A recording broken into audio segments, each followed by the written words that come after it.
Du har sikkert prøvet den her øvelse rigtig mange gange i idræt eller når du har dyrket sport.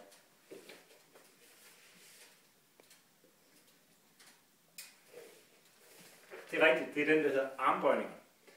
Men du har nok aldrig nogensinde tænkt på, hvilke muskler du egentlig bruger i den øvelse, og hvordan musklerne de arbejder.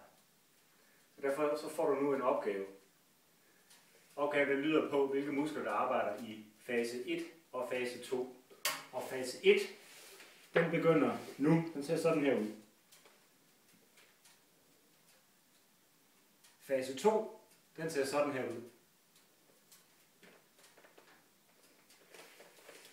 Spørgsmålet er, hvilke muskler er aktive?